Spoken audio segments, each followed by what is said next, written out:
এ মুসলমান ভাইরা রে, আমরা এমন একজন নবীর উম্মত যেই নবীকে খুলুকে আযীম আল্লাহ তাআলা দিছে। চরিত্র হলো তিন প্রকার, একটা হলো খুলুকে হাসানা, আরেকটা হলো খুলুকে কারীম, আরেকটা হলো খুলুকে আযীম।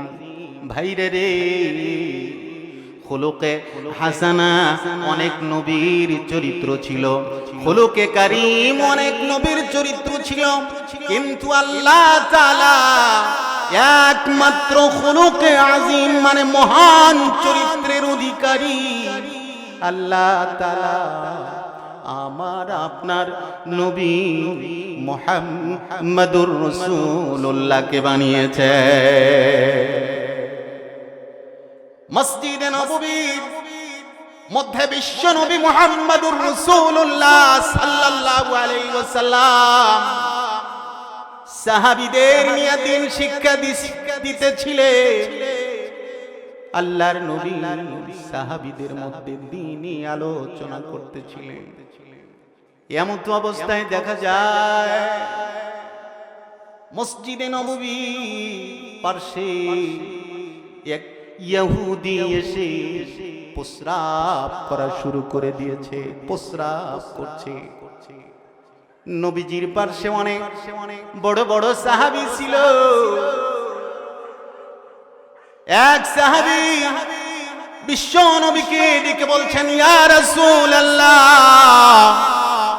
যেখানে আমরা নামাজ আদায় করি, যেখানে আমরা আল্লাহর ইবাদত বন্দেগী করি, নবীজি এখানে একজন ইহুদি এসে প্রস্রাব করছে।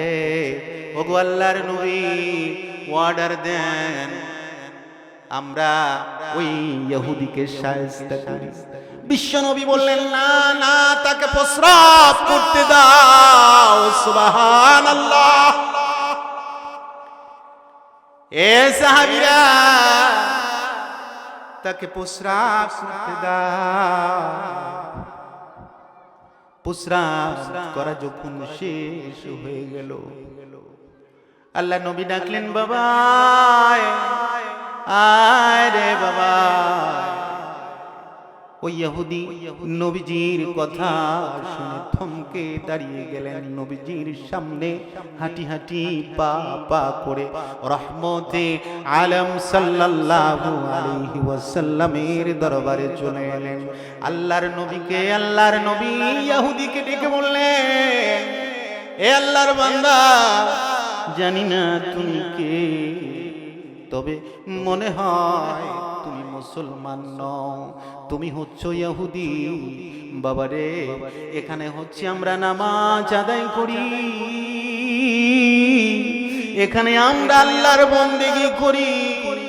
তুমি যেই কাজটা এখানে করলে বাবা, এই কাজটা আমরা মুসলমানেরা এখানে করি না। আল্লাহু আকবার, আল্লাহু আকবার, আল্লাহু আকবার। বিশ্বনবী যখন এই কথাটা তাকে শোনালেন, আল্লাহর নবীর কথা শুনে মনে হয় তার অন্তরের ভিতরে তীরের মতো আঘাত করল। যেখানে মুসলমানেরা নামাজ আদায় করে ইবাদত বন্দেগী করে গো, ওই জায়গাতে আমি প্রস্রাব করলাম, পেশাব করলাম, কাজটা ভালো হয় নাই। নবীজির এত সাহাবী এখানে আছে, আমাকে মান অপমান করলেও তো পারত, আমাকে প্রহার করলেও তো আমাকে বাঁচানোর মতো কেউ ছিল না। কিন্তু মুসলমানের নবী এখানে থাকার কারণে আমাকে মান অপমান করা হলো না। আল্লাহর নবী হিকমত পূর্ণ কথার কারণে ওই ইহুদির ঈমান নসিব হয়ে গেল। আল্লাহর নবীকে ডেকে বলেন, ইয়া রাসূলুল্লাহ, ইয়া হাবিবাল্লাহ, বুঝেছি যেই চরিত্র আমার সাথে দেখাইলেন, যে আখলাক আমার সাথে দেখাইলেন, এটা কোনো সাধারণ মানুষের আখলাকও হতে পারে না, এটা কোনো সাধারণ মানুষের চরিত্র হতে পারে না।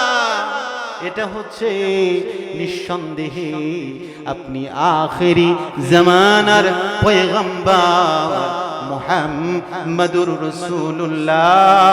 আমাকে পড়ে দেন লা ইলাহা ইল্লাল্লাহু মুহাম্মাদুর রাসূলুল্লাহ। এ বাবা, এই পৃথিবীতে ইসলাম সম্প্রসারিত হয়েছে নবী এবং সাহাবীদের চরিত্রের কারণে। ইন্তাশারাল ইসলাম ফিদ দুনিয়া বিআখলাকিন নবী সাল্লাল্লাহু আলাইহি ওয়াসাল্লাম। এই পৃথিবীতে ইসলাম সম্প্রসারিত হয়েছে, ইসলাম ছড়িয়ে পড়েছে আল্লাহর রাসূলের অনুপম আদর্শ আর চরিত্রের মাধ্যমে। সুবহানাল্লাহ। তরবারির মাধ্যমে, জোর জবরদস্তির মাধ্যমে এই পৃথিবীতে ইসলাম সম্প্রসারিত হয় নাই। ইসলাম সম্প্রসারিত হয়েছে বিশ্বনবী মুহাম্মদুর রাসূলুল্লাহ উন্নত অনুপম চরিত্রের মাধ্যমে। সুবহানাল্লাহ।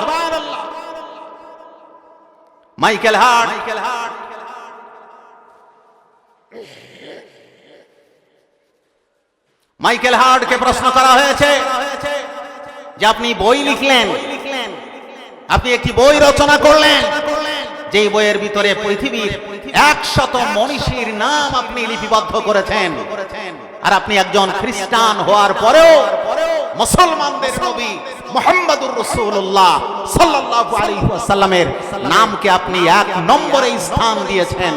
কারণটা কি? আপনি বুঝি তাকে বড় ভালোবাসেন। হ্যাঁ, আমি তাকে বড় ভালোবাসি। তিনি হচ্ছেন মহান চরিত্রের অধিকারী। জিন্দেগিতে কখনো বিশ্বনবী মুহাম্মদুর রাসূলুল্লাহ কোন মানুষকে কখনোই কষ্ট দেয় নাই। সুবহানাল্লাহ। রাসূলের মধ্যে বিনয়ী ছিল, রাসূলের মধ্যে বিনয়ী ছিল, যার কারণেই তো কঠোরপন্থী কাফিররাও রাসূলের এই বিনয় দেখে মুসলমান হয়েছেন। ও বাবা, মুসলমানেরা তো ইসলাম বিজয় করবে বিনয়ের মাধ্যমে, ভালোবাসার মাধ্যমে, সহমর্মিতার মাধ্যমে, সৌহার্দ্যতার মাধ্যমে ইসলাম পৃথিবীতে বিজয় হবে। ইসলাম কখনো জোর জবরদস্তির মাধ্যমে ইতিপূর্বেও বিজয় হয় নাই, আজও হবে না। কিয়ামত পর্যন্ত ইসলাম জোর জবরদস্তি করে বিজয় হবে না। শুধুমাত্র মানুষের, মুসলমানের উন্নত চরিত্রের মাধ্যমে ইসলাম বিজয় হতে পারে।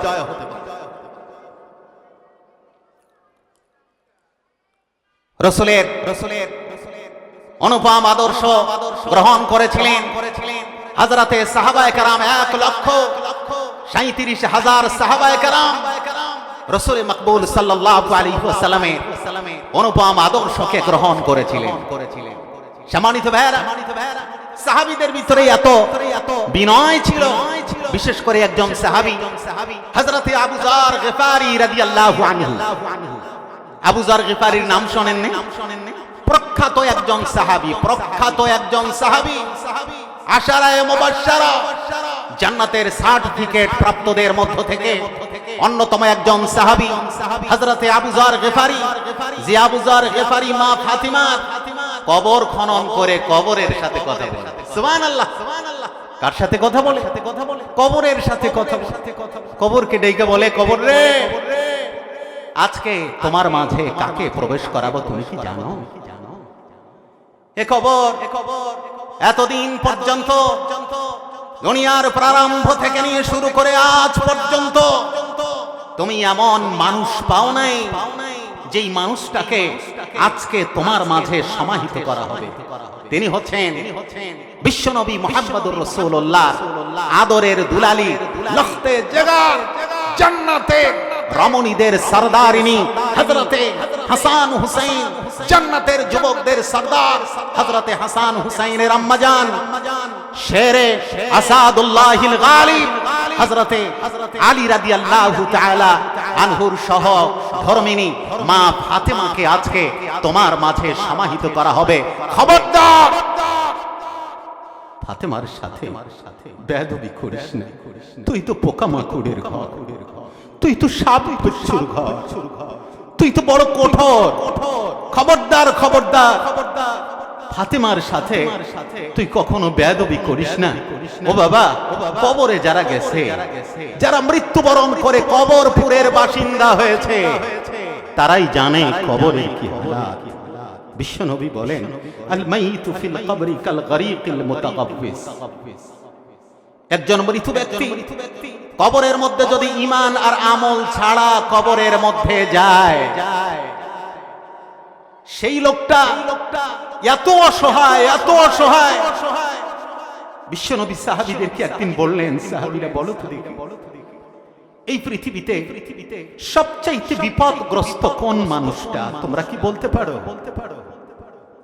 সাহাবীরা জবাব দিলেন, ইয়া রাসূলুল্লাহ, আল্লাহু ওয়া রাসূলুহু আলাম।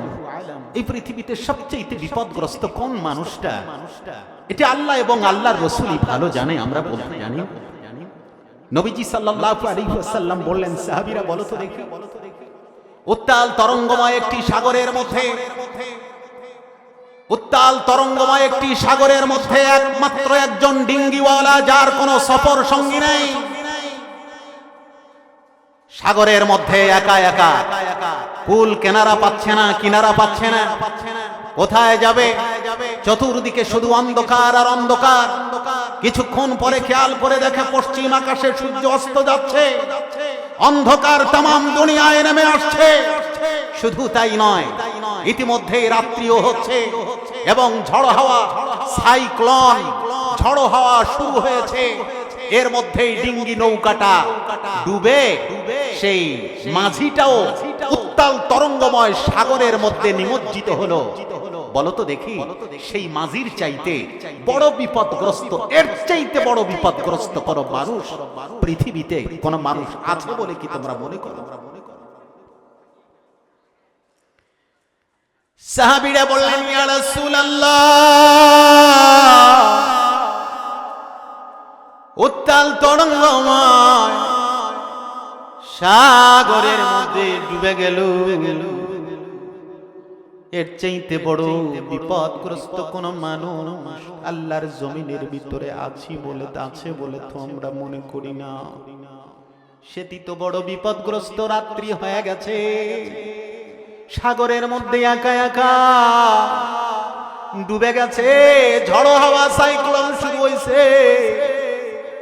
আল্লাহর নবী, এর চাইতে বড় বিপদগ্রস্ত কোন মানুষকে তো আল্লাহর জমিনের মধ্যে আছে বলে মনে হয় না। নবীজি বলেন, সাহাবীরা মনে রাখো, এ সাহাবীরা, ওই মাঝির চাইতে কোটি কোটি গুণ বেশি বিপদগ্রস্ত ওই লোকটা, যেই লোকটা ঈমান আমল ছাড়া কবরে গেল। ঈমান আমল না নিয়া কবরে যে গেল, ওই মাঝির চাইতে কোটি কোটি গুণ বিপদগ্রস্ত হলো ওই বেঈমান লোকটা। যেখানে সাথী থাকবে না, যেখানে বাতি থাকবে না, বাবারে, এই যে শীতের মৌসুম চলছে, শীতের সময় চলছে, মানুষের বিদেশি কম্বল শরীরের উপরে না দিলে ঘুম আসে না, জাজিমের উপরে না শুইলে ঘুম ধরে না, ভালো তোষক, ভালো ল্যাপ না হইলে ঘুম ধরে না, ভালো জ্যাকেট না হইলে শরীরে ঘুম ধরে না। এ বাবা, ওই কবরের ভিতরে একা একা থাকা লাগবে। যদি ঈমান আমল ছাড়া যদি কবরে যায়, কবর কিন্তু সাপ বিচ্ছুর ঘর, পোকামাকড়ের ঘর। আল্লাহর নবী বলেন আল কবরু রাওযাতুম মিন রিয়াদিল জান্নাহ। তো আজ পর্যন্ত আমাদের ঈমান আর আমলটা উন্নত করতে পারলাম না ভাই। এটা হচ্ছে এই জাতির দুর্ভোগের সবচেয়ে বড় কারণ, সবচেয়ে বড় কারণ যে আমরা সময়কে অবমূল্যায়ন করার কারণে আজকে আমাদের জন্য ব্যর্থতা অপেক্ষা করছে। মুসলমান যেখানে যাচ্ছে সেখানেই মুসলমান মার খাচ্ছে, যেখানেই মুসলমান যাচ্ছে সেখানেই লাঞ্ছিত, বঞ্চিত, নিগৃহীত, নিষ্পেষিত হচ্ছে। ও বাবা, কারণ হচ্ছে একটাই যে আজকে আমরা আল্লাহ আল্লাহর রাসূলের বিধান থেকে আমরা অনেক দূরে চলে গিয়েছি ভাই। আজকে আমাদের মুসলমানদের চরিত্র দেখে অমুসলিমরা ঘৃণা করে, অমুসলিমরা পর্যন্ত আমাদের মুসলমানদের চরিত্র দেখে, আমাদের মুসলমানদের লেনদেন, ওঠা বসা, পোশাক পরিচ্ছদ, এগুলো দেখে অমুসলিমরা পর্যন্ত, কত কত অমুসলিমরা পর্যন্ত আমাদেরকে ঘৃণা করে। তাছাড়া মুসলমান হচ্ছে বাদশার জাত, মুসলমান হচ্ছে হযরতে ওমর রাদিয়াল্লাহু তাআলা আনহুর উত্তরসূরি। সুবহানাল্লাহ। এই মুসলমানেরা সারা জীবন সিংহের মতো গর্জে ছিল, কিন্তু আজকে মুসলমানেরা উঁচু গলায় বড় করে কথা বলতে পারে না। কারণ কিভাবে কথা বলবে? মুসলমান আমরা নামে, কিন্তু মুসলমানিত্ব আমাদের মধ্যে নেই। আমরা ঈমানদার দাবি করি, কিন্তু ঈমানদারিত্ব আমাদের মধ্যে নেই। আপনারা শুনে থাকবেন, আমাদের চরিত্র নিয়ে বিশেষ একজন বিজ্ঞানী, একজন ডাক্তার, বিজ্ঞানী নয়, একজন ডাক্তার একটা বই রচনা করেছেন। সেই বইয়ের নাম হচ্ছে তামাম দুনিয়ার মধ্যে নির্বাচিত 100 মনীষী। নির্বাচিত, বলুন বলুন, নির্বাচিত 100 মনীষী। তার নাম হচ্ছে, ওই ডাক্তারের নাম হচ্ছে চিকিৎসা বিজ্ঞান। ওই ডাক্তারের নাম হচ্ছে মাইকেল হার্ট। এই মাইকেল হার্ট খ্রিস্টান ধর্মাবলম্বী। ইনি একটা বই রচনা করেছেন। সেই বইয়ের মধ্যে পৃথিবীর নির্বাচিত 100 মহামনীষীর নাম লিখেছেন এবং প্রত্যেকের জীবনী সবিস্তারে ওই কিতাবের ভিতরে রচনা করেছেন। আলহামদুলিল্লাহ বলেন।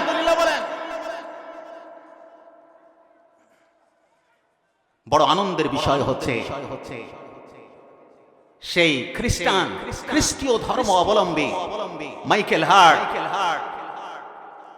100 মনীষীর মধ্যে সর্বপ্রথম 1 নম্বরে যার জীবনী স্থান দিয়েছেন তিনি আর কেউ নন, তিনি আপনার আমার নবী রহমতে আলম, তামাম দুনিয়ার আখিরাতের জন্য যিনি রহমত, উভয় জগতের জন্য যিনি রহমত, যার অস্তিত্বের আবির্ভাব ঘটেছে বলে সৃষ্টি হয়েছে কুল কায়নাত, যার অস্তিত্বের আবির্ভাব ঘটেছে বলে আমাদের মতো মানুষ এই পৃথিবীতে এসে ইসলাম নামক বিশাল বট বৃক্ষের সুশীতল ছায়াতলে আশ্রয় গ্রহণ করার সুযোগ পেয়েছি।